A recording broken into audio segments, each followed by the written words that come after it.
Thanks for joining us. I'm Alexis Rogers. We start with breaking news as charges are filed in the Burnsville shooting that killed 2 officers and a firefighter paramedic. Ashley Deardahl didn't shoot anybody, make no mistake. That is Shannon Gooden who did that in this incident. But Ashley Deardahl handed him the guns, and for this she must be held accountable. A federal grand jury is now charging Ashley Deardahl, who is accused of buying Shannon Gooden the guns used in the February shooting. She is Gooden's longtime live-in partner. Court documents say she bought him 5 guns between September 2023 and January of this year, all while knowing he could not own them because of a felony conviction.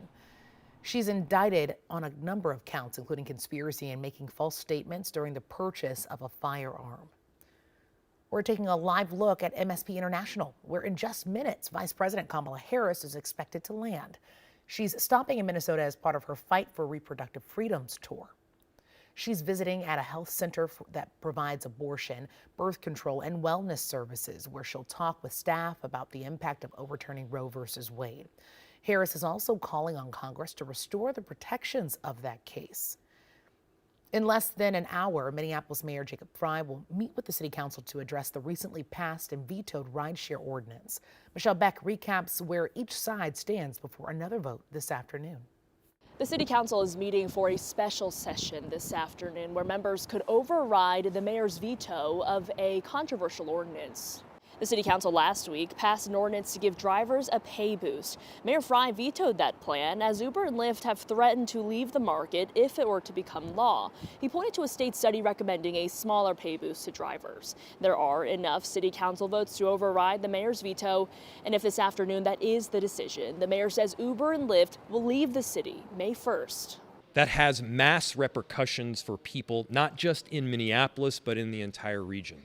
We can't be operating just in a sphere of politics here. We got to be doing what is right for people in our city. Both Uber and Lyft say the state study is flawed and will not comment until after this afternoon's special session. In Minneapolis, Michelle Beck, KARE 11 News. Right now at the state capitol, the school resource officer bill is back in the Senate. The legislation is designed to give law enforcement the legal clarity they're looking for to place officers inside schools. The bill has been jumping around the legislature, all because of an amendment to the Senate added after the House passed it. The House has since taken the amendment back out. Today, senators can pass the bill as is, sending it to the governor, or put the amendment back in and send it to the House again. Gordon Severson is following the vote this afternoon and will bring us the latest tonight at 6. After classes today, the Edina School Board will meet to talk security and emergency response after a threat last weekend. School officials at an Edina high school say a teacher was emailed a terroristic threat. It was just one of several emails sent to the staff at other metro schools Saturday morning. Police say they did a thorough search of the building but did not find any threat to the public.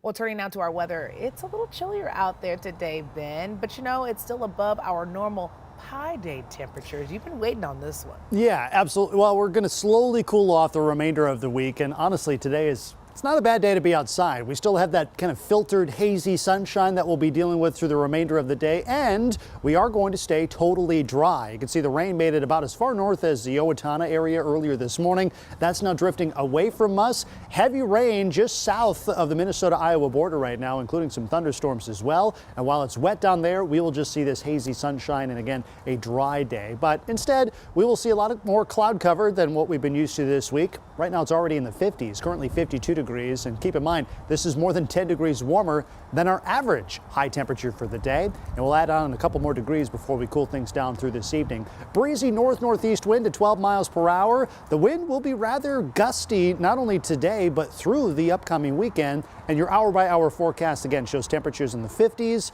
We'll talk about a much cooler weather pattern and when snow might return to the forecast, Alexis. That's coming up. Oh man, Ben, thank you so much. Well, today's Split Rock Lighthouse in Lake County is back open to visitors after a wildfire forced its evacuation earlier this week. So take a look at these pictures just into our newsroom a few hours ago. A post on the Split Rock Lighthouse Facebook page says a fire started in a wooded area Tuesday. In about 2 hours, fire crews were able to control the situation and no buildings were damaged. Right now, a Florida judge is hearing arguments in the classified documents case against former President Donald Trump. Trump is trying to get the case thrown out, saying he had the authority to choose the documents he was allowed to keep for his records. The special counsel's office says the Presidential Records Act does not give him the ability to change classifications by simply taking them. The FCC is voting today on a new emergency public alert code for missing and endangered Native Americans. The messages will work similar to the severe weather or Amber Alerts. It's an effort to address the nationwide crisis of missing and murdered Indigenous people. If the vote passes today, the FCC will hear public comment about how to move forward. Well, if you bought cashews at Walmart recently, we have a warning for you today that could save your life if you suffer from allergies. The FDA is recalling the product on your screen, the Great Value Honey Roasted Cashews. They say some of them have coconut and milk products that are not on the labels. You can throw them out or return them to Walmart for a refund.